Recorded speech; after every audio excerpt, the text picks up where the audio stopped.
Hello everyone, welcome to YouTube channel RPSC bio academy. हम जो chapter discuss कर रहे थे वो था इम्यूनोलॉजी।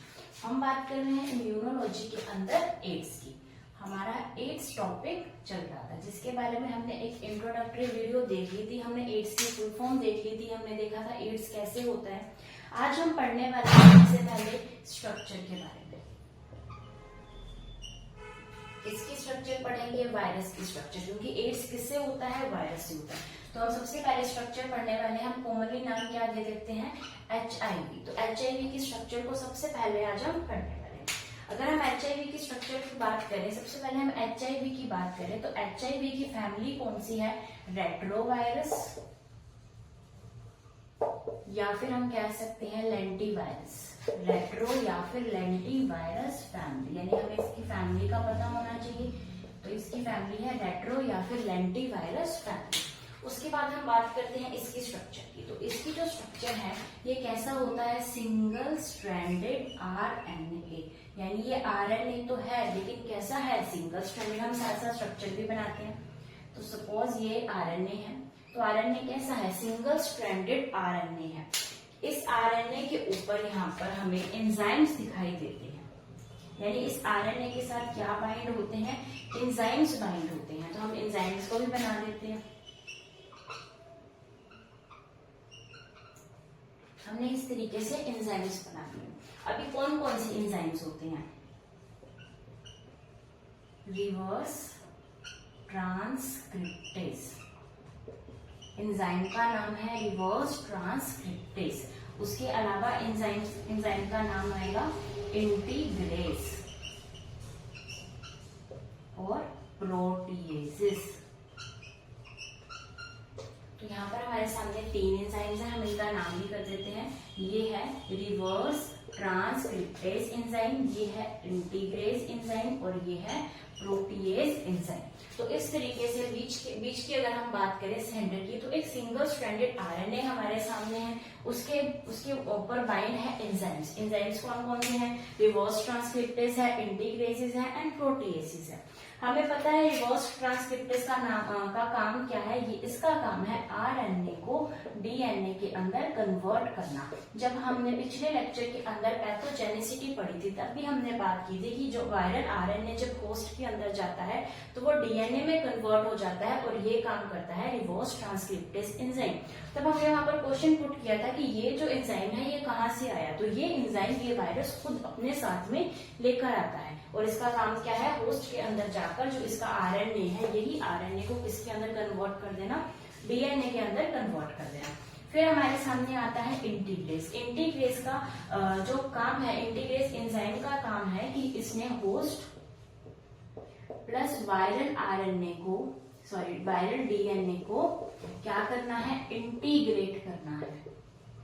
इंटीग्रेट का मतलब हम कह सकते हैं कि जोड़ देना है। इसके बाद जब वो वायरल DNA के अंदर जो है कन्वर्ट हो जाता है, जब वायरल DNA के अंदर कन्वर्ट हुआ, फिर उस वायरल DNA ने जो होस्ट का DNA है उस DNA के साथ इंटीग्रेशन किया था। हमने जब कल पैथोजेनिसिटी के बारे में बात की थी तब भी हमने ये प्रोसेस डिस्कस किया था। तो वहां पर जब वो दोनों साथ में इंटीग्रेट हो रहे थे या फिर जुड़ रहे थे तो वहां पर कौन सा एंजाइम काम आया था? इंटीग्रेस एंजाइम। और ये एंजाइम भी यही वायरस अपने साथ में लेकर घूम रहा है। उसके बाद है प्रोटीएसिस। प्रोटीएसिस का काम है कि जो कॉम्प्लेक्स प्रोटीन्स हैं उनको ये तोड़ता है। कॉम्प्लेक्स प्रोटीन को ये क्या करेगा? तोड़ता है, या हम कह सकते हैं अलग करता है। तो ये काम किसका है? ये काम है प्रोटीएसिस का। तो मेनली यहाँ पर हम 3 ही एंजाइम्स पढ़ते हैं। किसके साथ पढ़ते हैं? इस सिंगल स्ट्रैंडेड RNA के साथ 3 एंजाइम्स इस तरीके से बाइंड है। अभी हम इससे आगे चलते हैं।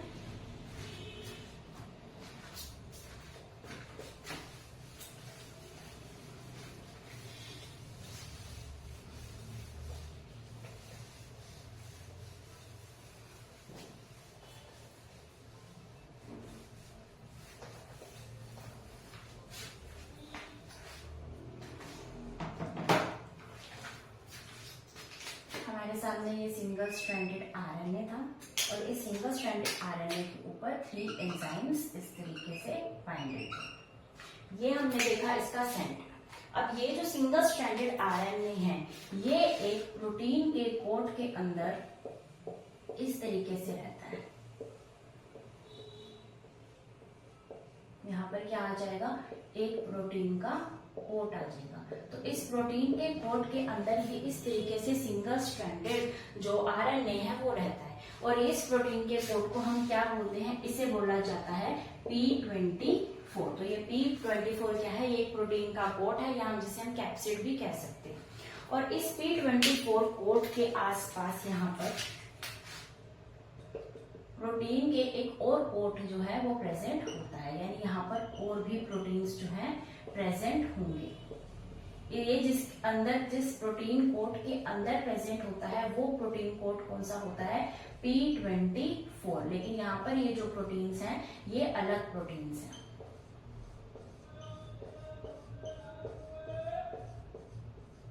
ये जो प्रोटीन्स हैं ये प्रोटीन्स हैं P17 या फिर P18। तो जो जिसके अंदर ये बिल्कुल बाइंडेड है, मतलब अंदर प्रेजेंट है, जिस सिंगल स्ट्रैंडेड आरएनए जिस प्रोटीन कोट के अंदर, वो तो है P24। और इस P24 के आसपास जो उसकी पेरिफेरी के ऊपर और प्रोटीन्स प्रेजेंट है वो है P17 या फिर P18। अब इसके ऊपर क्या होगा, इसके ऊपर होगा वायरल एनवेलप। तो जो वायरल एनवेलप है वो बना होगा इस तरीके के लिपोप्रोटीन से। तो ये इसकी पेरिफेरी के ऊपर प्रेजेंट है लिपोप्रोटीन्स, जिसके अंदर हम बात करें कि ये जो ऊपर ग्लोबुलर स्ट्रक्चर है इसका नाम है GP120।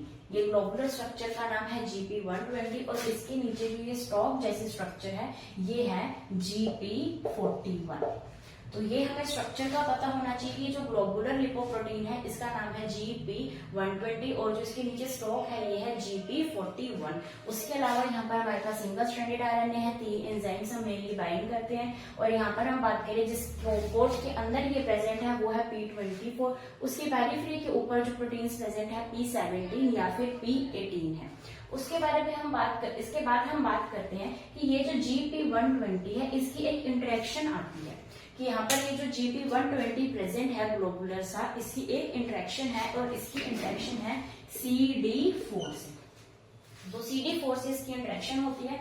CD4 क्या है, CD4 GP120 का एक रिसेप्टर है। GP120 का एक रिसेप्टर है जिसका नाम है CD4। और ये CD4 कहाँ प्रेजेंट होगा, ये CD4 प्रेजेंट होगा रिसेप्टर सेल के पास। और रिसेप्टर सेल कौन कौन से हैं, अगर हम बात करें रिसेप्टर सेल की तो हमें पता है कि इसने हमारी बॉडी के कौन से सेल्स को इन्फेक्ट करना है, मैक्रोफेजेस को या फिर हेल्पर टी सेल्स को। तो मैक्रोफेजेस या फिर हेल्पर टी सेल्स के ऊपर कौन से जो है रिसेप्टर प्रेजेंट होंगे, CD4 रिसेप्टर प्रेजेंट होंगे। और ये किसको रिसेप्ट करेंगे, किसको रिसीव करेंगे, इस GP120 को, जो इसकी आउटर एनवेलप बना रहा है किसकी, इस HIV वायरस।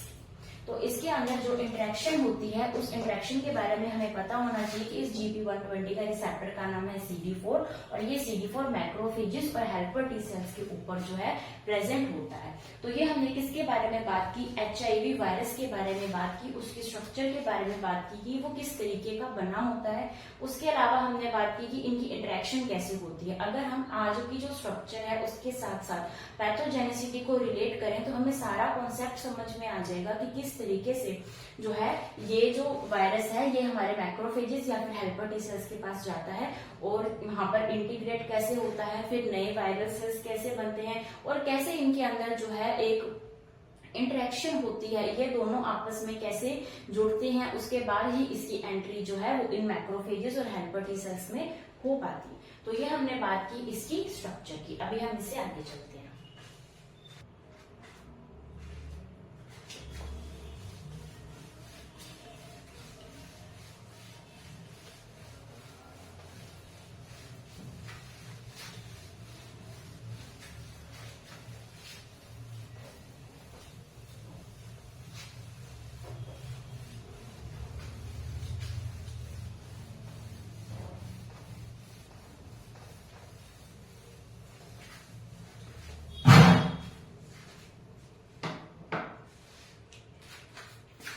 बात करते हैं सिम्टम्स की। तो जो एड्स के सिम्टम्स हैं जो हमें दिखाई देते हैं उसकी भी 3 स्टेजेस होती है। तो एड्स के सिम्टम्स की 3 स्टेजेस होती हैं। सबसे पहली स्टेज आती है एसिम्प्टोमेटिक स्टेज।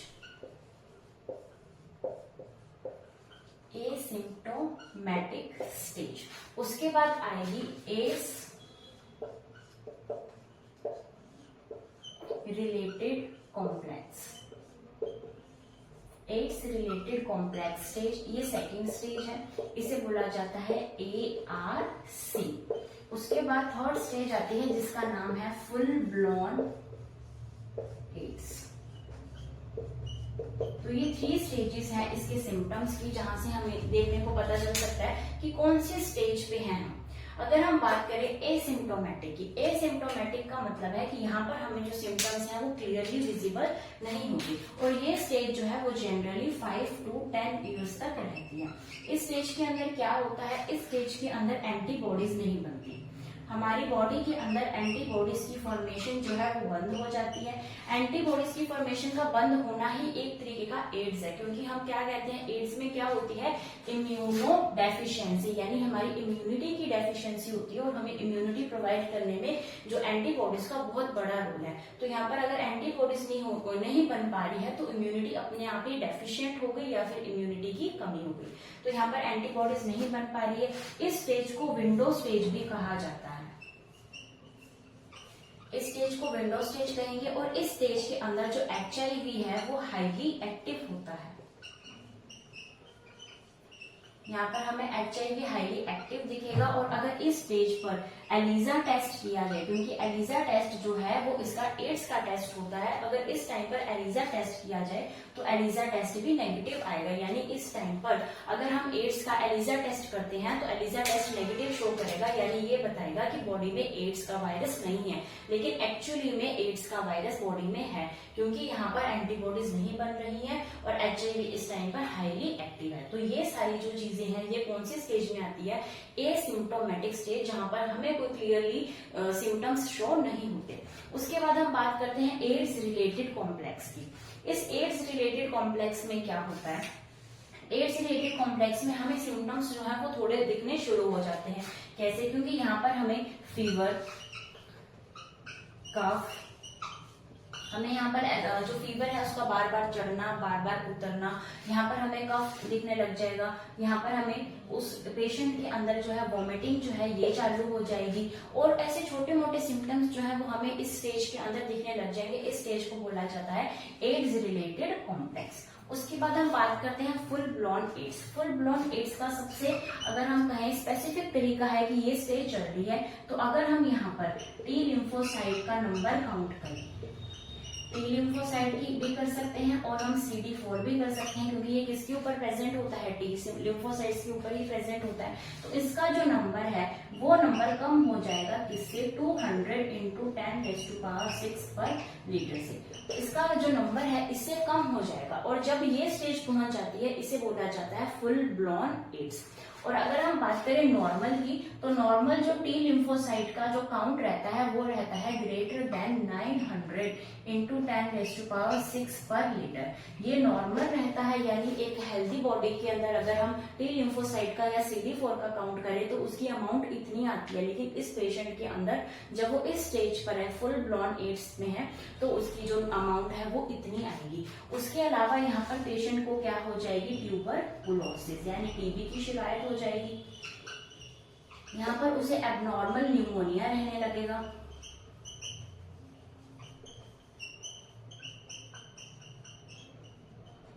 एबनॉर्मल न्यूमोनिया है, ट्यूबरकुलोसिस है, कैपोसी कैंसर है।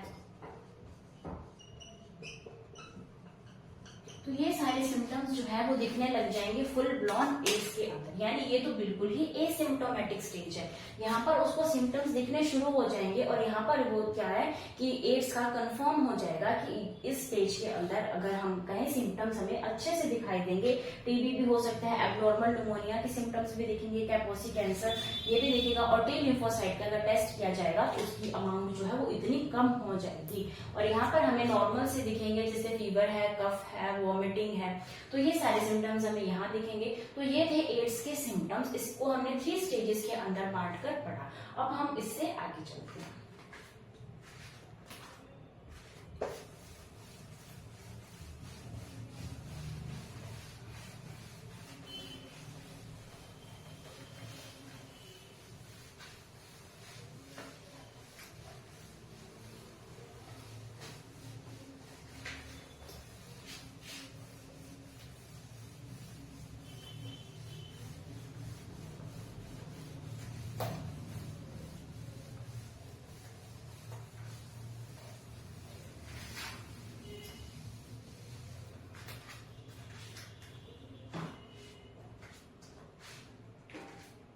अभी हम बात करते हैं डायग्नोसिस की, यानी इसे डायग्नोस किस तरीके से किया जा सकता है कि इस बॉडी के अंदर एड्स का वायरस है या नहीं।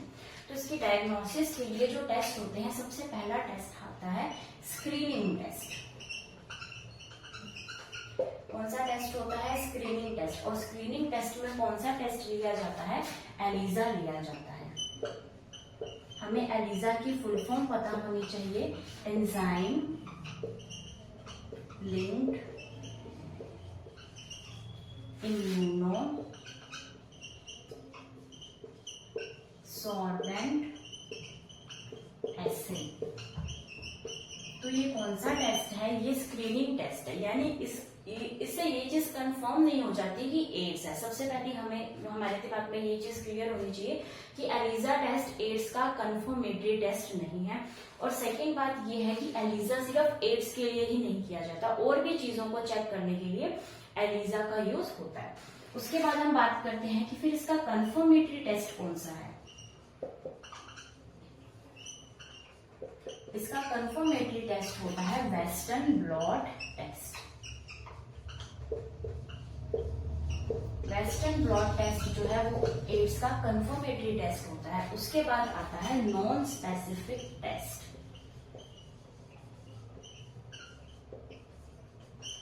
नॉन स्पेसिफिक टेस्ट लिया जाता है पीसीआर के द्वारा, और पीसीआर की फुल फॉर्म भी हमें पता होनी चाहिए, पॉलीमरेज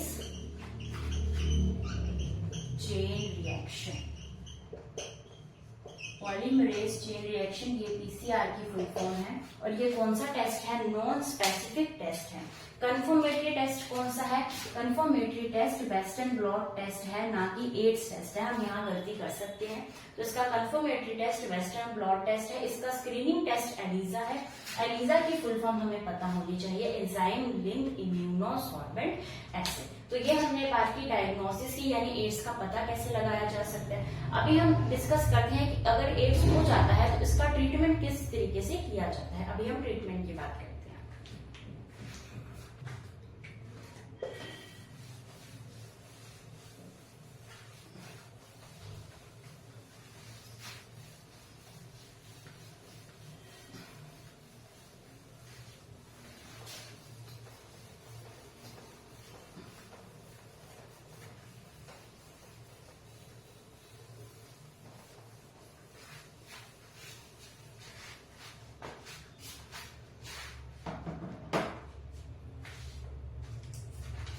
बात करते हैं एड्स के ट्रीटमेंट की। एड्स का ट्रीटमेंट किस तरीके से किया जाता है, कौन सी मेडिकेशंस यूज की जाती हैं। अगर हम बात करें एड्स को ट्रीट करने की, तो एड्स के लिए सबसे पहले हमें एंजाइम्स कौन कौन से पढ़े थे। हमने पढ़ा था रिवर्स ट्रांसक्रिप्टेज।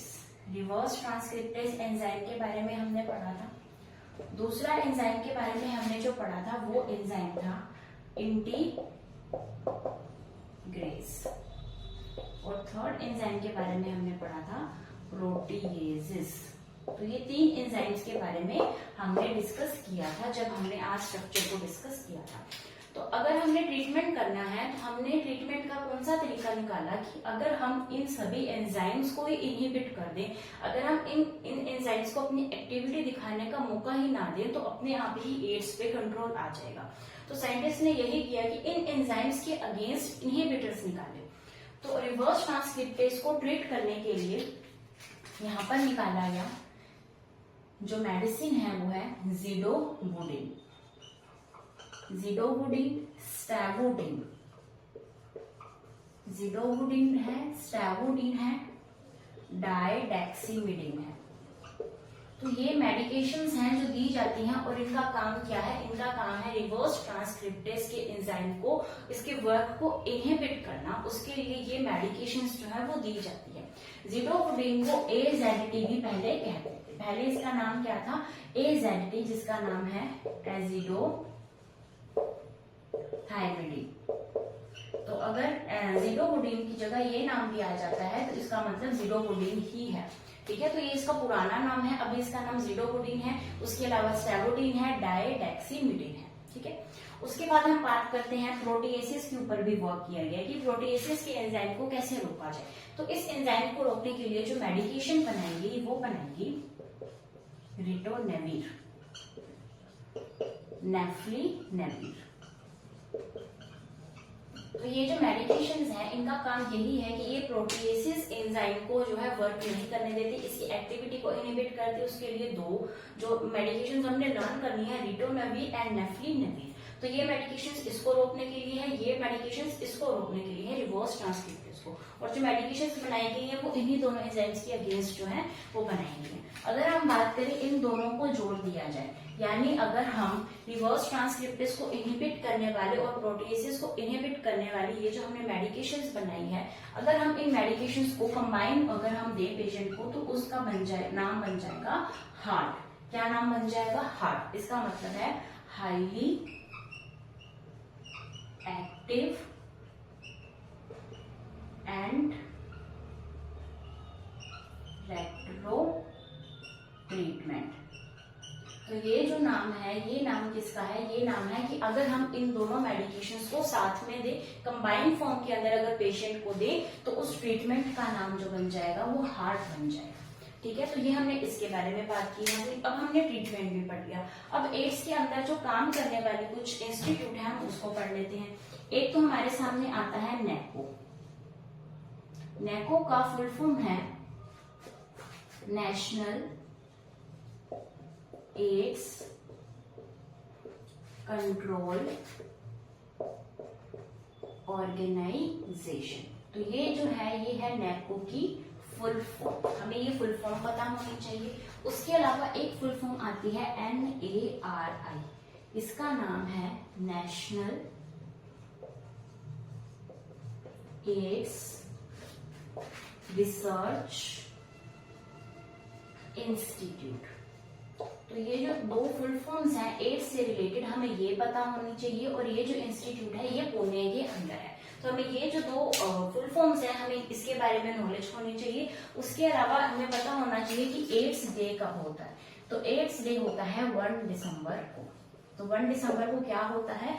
एड्स डे होता है, हमें ये पता होना चाहिए। हमने ट्रीटमेंट के बारे में भी देख लिया, हमने जितना भी हो सकता था, जहां से भी क्वेश्चन बन सकता था एड्स का, हमने वो सब कुछ डिस्कस किया है।